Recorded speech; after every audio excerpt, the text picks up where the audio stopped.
मंगलवार के दिन चतुर्थी पड़ने पर, चतुर्थी का संगम यदि मंगलवार के दिन हो और यदि शिव जी को लाल चावल, सफेद चावल, लाल पुष्प, श्वेत पुष्प और 2 लोटा जल जब शिव को दोनों हाथों से समर्पित करता है तो उसका मंगल अपने आप सुख देना प्रारंभ कर देता है, उसका कार्य सफल होता ही।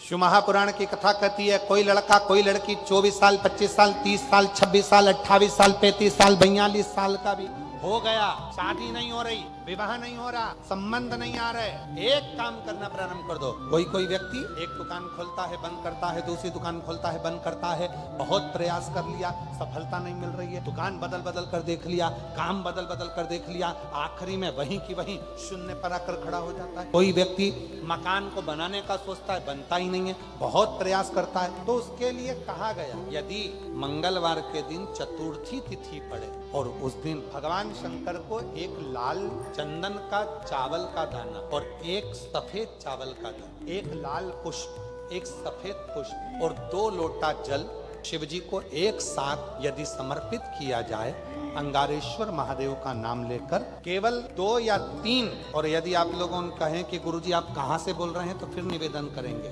स्कंद पुराण का अवंती का खंड, गीता प्रेस गोरखपुर की स्कंद पुराण लाओ, पृष्ठ संख्या 721 में लिखा हुआ है, मंगलवार के दिन चतुर्थी पड़ने पर जो शिव जी को 3, 5 या 7 मंगलवार, चतुर्थी का संगम यदि मंगलवार के दिन हो और यदि शिव जी को लाल चावल, सफेद चावल, लाल पुष्प, श्वेत पुष्प और 2 लोटा जल जब शिव को दोनों हाथों से समर्पित करता है तो उसका मंगल अपने आप सुख देना प्रारंभ कर देता है, उसका कार्य सफल होता ही। तो चाहे बड़ी चतुर्थी हो, छोटी चतुर्थी हो, किसी भी चतुर्थी का व्रत अगर स्त्री करती है तो उसके पति का तो उम्र बढ़ता ही है, साथ में उसके पुत्र का वैभव भी बढ़ता है, उसके पुत्र का वैभव भी बढ़ता है, उसकी संतान का सुख भी बढ़ता है।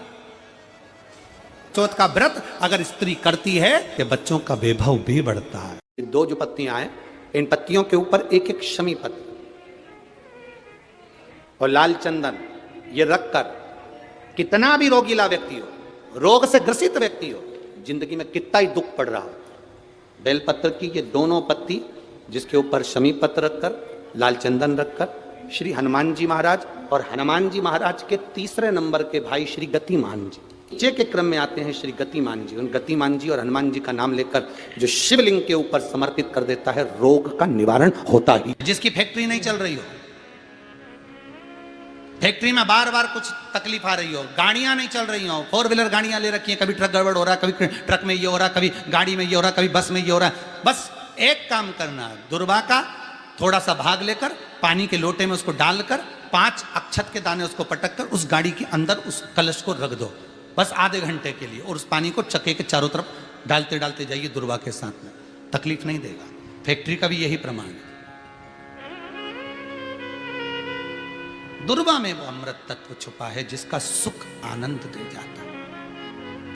और बहुत ज्यादा संकट है, बहुत ज्यादा परेशानी है तो हनुमान चालीसा का पाठ करो, तो तिल्ली के तेल का दिया लगाओ, काली तिल के तेल का दिया, तिल का तेल का दिया, हनुमान जी के सामने आसन बिछाकर, बहुत तकलीफ है तो 3 पाठ प्रतिदिन करो और एक आसन से जितने समय 9 बजे अगर आप बैठते हो पाठ करने तो 9 बजे ही बैठना है। 11 दिन तक प्रतिदिन 3 पाठ रोज करो।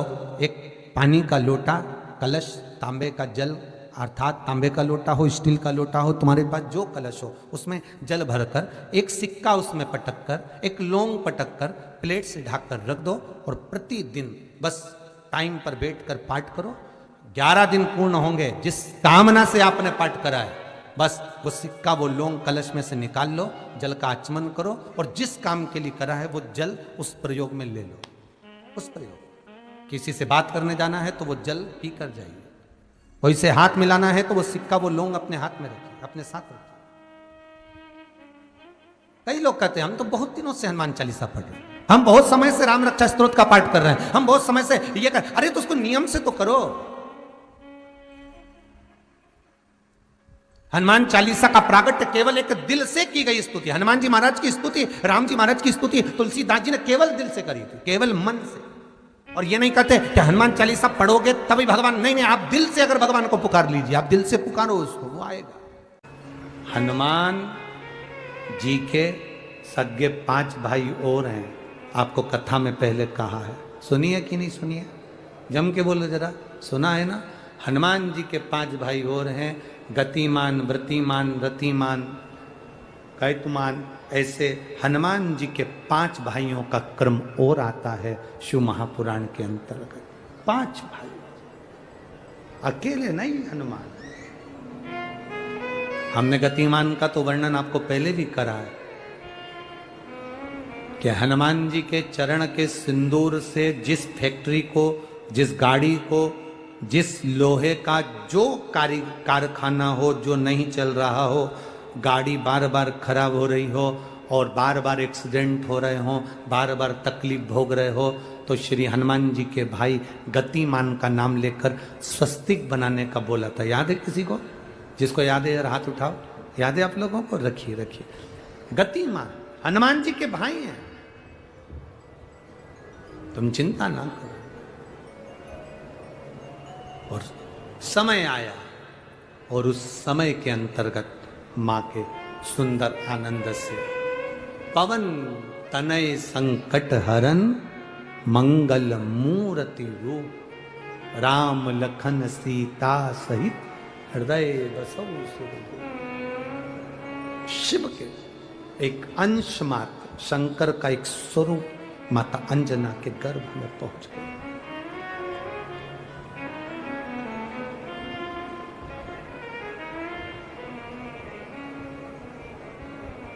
बस इस हृदय को, इस दिल को, इस मन को शिवालय तक ले जाना है।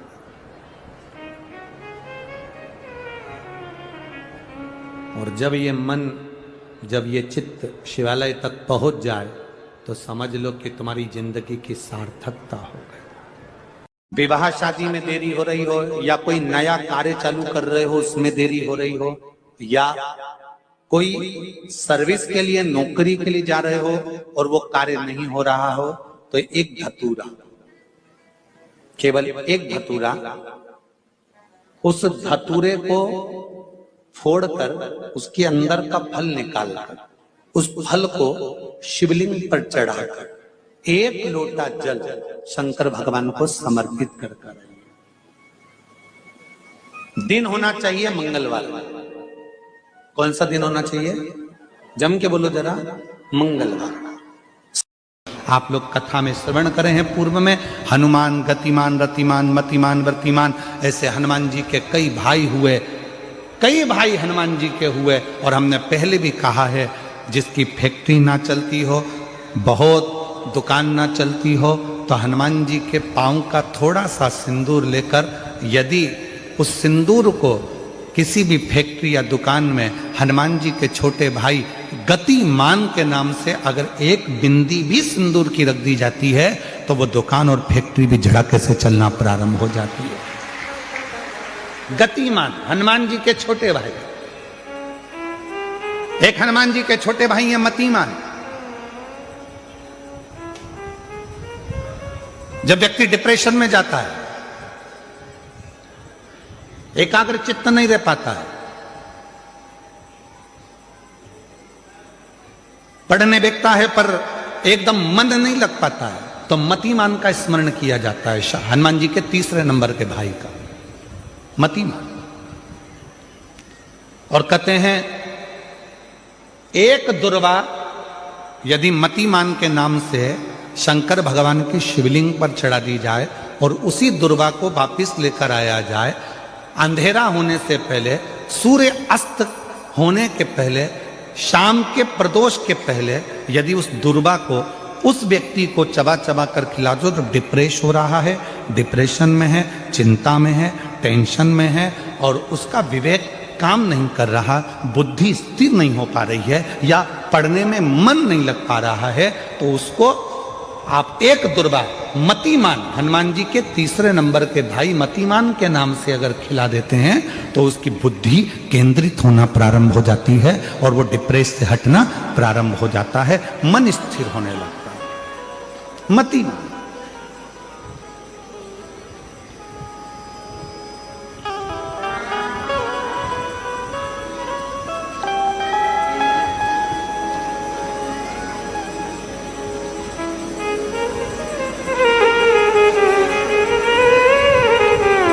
और एक नाम आता है व्रतिमान।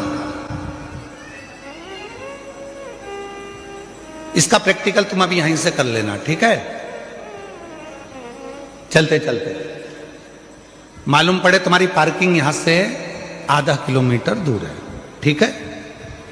अरे बोलो तो जम के, आधा किलोमीटर दूर तुम्हारी पार्किंग है और तुम्हारी उम्र लगभग बहुत हो गई। मालूम पड़े तुम थोड़े वृद्ध हो गए हो और तुम्हारा घुटना दुख रहा है, तुम्हारी कमर दुख रही है, चलते चलते बड़ी मुश्किल से तुम कथा स्थल तक पहुंचे हो। अब मन में आ रहा है कि मुझे वापस पार्किंग तक जाना है, कैसे जाऊंगी, पाँव तो दुख रहा है। तो एक काम आज चलते चलते करना कि कहीं सीवर वाला महाराज झूठ तो नहीं बोल रहा है, तो प्रैक्टिकल करके जाना। क्या करोगे? यहां से जाते समय आप जब जा रहे हो और आपके शरीर का कोई अंग जब दुख रहा है तो श्री शिवाय नमस्तुभ्यम कहकर श्री व्रतिमान हनुमान का स्मरण कर। किसका स्मरण करना है? जम के बोलो, व्रतिमान हनुमान। व्रतिमान हनुमान का स्मरण करके कहीं पर भी बैठकर अपने पांव की छोटी वाली जो उंगली है उसको जम के दबाना और दबाने के बाद चल देना। जिस जगह पर भी दर्द हो रहा होगा मेरा बाबा आपको मंजिल तक पहुंचाएगा, दर्द होने नहीं देगा। कल नहीं करना, प्रैक्टिकल आज ही करना। काल करे सो आज करे।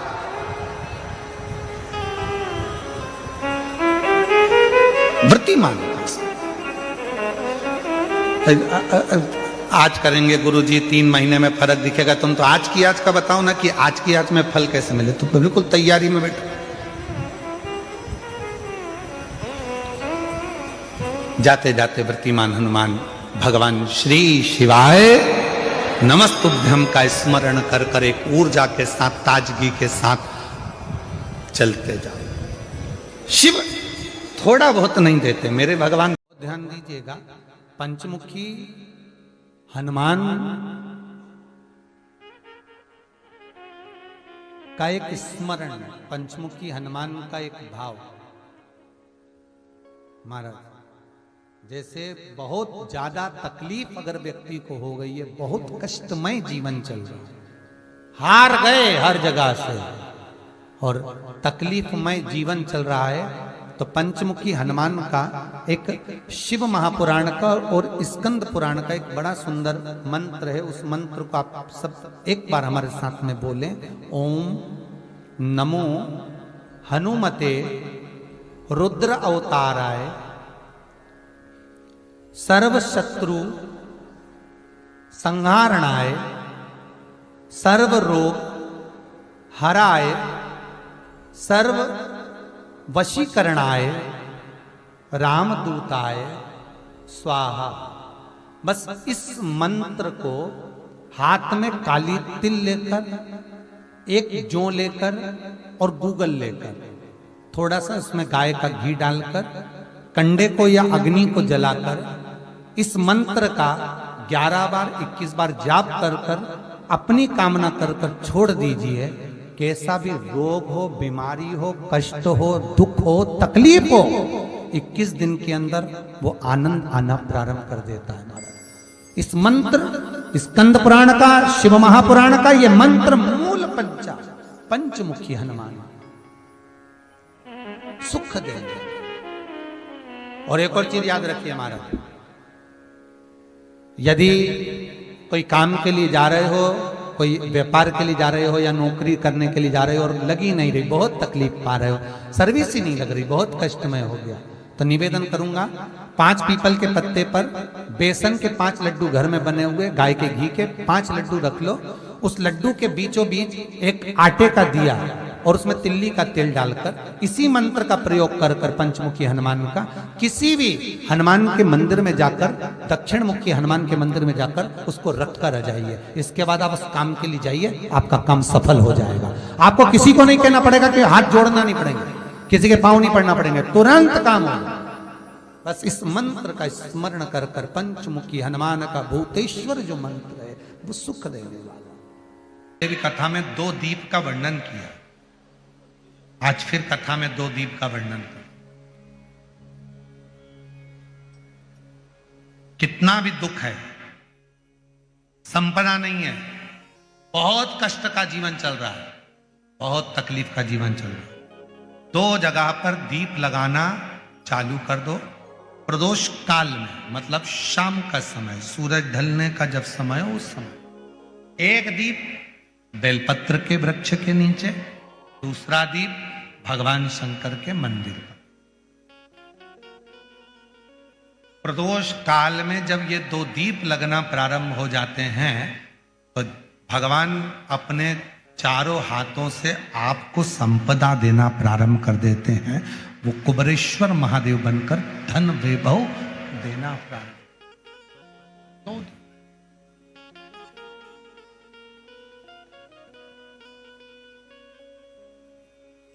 और दोनों दीप फूल बत्ती के होना चाहिए, लंबी बत्ती के नहीं।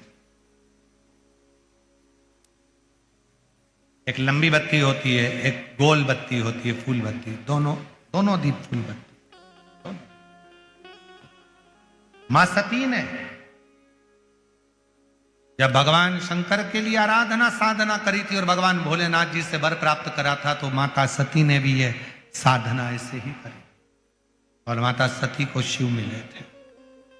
चतुर्थी का व्रत करने वाली जो माताएं होती हैं, जो चतुर्थी का व्रत करती हैं, आज भी चतुर्थी मान्य हो रही होगी, तो चतुर्थी का जो व्रत करने वाली होती हैं, जो चतुर्थी का पूजन करने वाली होती हैं, उनके भीतर का एक भाव होता है कि जैसे ही शाम का समय आए चंद्रदेव का पूजन करें। चंद्र जब प्रकट हो जाए, कलश भर लिया, उसके नीचे आखा दाना रख दिया, चावल गेहूँ जो भी आप रखते हो पूजन के लिए, ऊपर पात्र आदि रख दिया जलाशय, फिर अपन ने घी का दिया लगाकर पूजन भी कर ली। तो जो चतुर्थी का पूजन करने वाली होती हैं, जो चतुर्थी का नियम व्रत धारण करने वाली होती हैं, बड़ी बड़ी चतुर्थियां करती हैं या उसका नियम धारण करती हैं, तो चतुर्थी का जो पूजन करती हैं वो किस चीज के लिए होता है? केवल संतान, पुत्र, परिवार, हमारा कुटुंब, हम जिस कुल में हैं, हमारा कुल वैभव की ओर बढ़े, संपदा की ओर बढ़े और उसकी आयु बढ़े, वैभव बढ़े। बहुत ध्यान दीजिएगा महाराज। चतुर्थी की पूजन में जो आप आका दाना रखते हो, गेहूं वगैरह कुछ भी जो भी रखते हो, उसकी बड़ी महत्वता होती है महाराज। यहां तक कहा गया है, चतुर्थी की कथा तो आप लोग पढ़ते होंगे,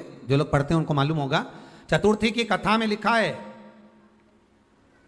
चौथ माता के व्रत में वर्णन किया गया है कि वो आखा दाना जो रखा जाता है, मान लो कोई जरूरी काम होता है तभी आखा दाना को रखा जाता है, संभाल के रखते हैं कि हम इस काम के लिए जा रहे हैं और हमारा ये कार्य सफल होना चाहिए। तो जिसने चतुर्थी का व्रत करा है, जिसने चंद्रदेव का पूजन करा, चतुर्थी का व्रत करा, वो गणेश जी से विनती करके वहां से 2-4 आखा दाना उठा ले और जो व्यक्ति का काम अटक रहा है अपने ही घर का, पर दूसरे कुल को नहीं देना, अपने ही कुल के अंतर्गत जो काम अटक रहा है उसकी जेब में, उसके पल्लू में उस चीज को रख दिया जाए। तो चतुर्थी जो अगली आती है, जैसे आप महीने की करते हो तो महीने की, और आप जैसे करते हो कि 4 अलग बड़ी बड़ी चतुर्थी करते हो तो उसके अनुसार आपका कार्य सिद्ध होता ही है। उस आखे दाने का इतना महत्व होता है क्योंकि चतुर्थी का व्रत करने वाली माता जब व्रत करती है तो स्वयं चतुर्थी की कथा में लिखा हुआ है कि पार्वती जी गणेश जी से चतुर्थी की कथा बचवाती। चतुर्थी की कथा बाची किसने थी? स्वयं गणेश जी महाराज ने। और सुनी किसने थी? माता पार्वती। चतुर्थी की कथा जब होती है तो उसको स्वयं गणेश जी बाच रहे हैं, तो व्रत कौन सुन रही है? माता पार्वती। और आपने जो आखा दाना लिया वो गणेश जी के भाव से लिया, गणेश जी से निवेदन करके, विनय करके, प्रार्थना कर कर उसको प्राप्त किया, आपने उसको लिया। फल प्रदान कर देता है, कार्य की सिद्धता देता है। 15 दिन हो गए, दुकान नहीं चल रही है, व्यापार नहीं चल रहा है, कष्ट हो रहा है, घर में 1 रुपया नहीं आ रहा। प्रैक्टिकल करना, कहीं सियोर वाला महाराज झूठ बोलकर तो नहीं जा रहा, प्रैक्टिकल कर देखो।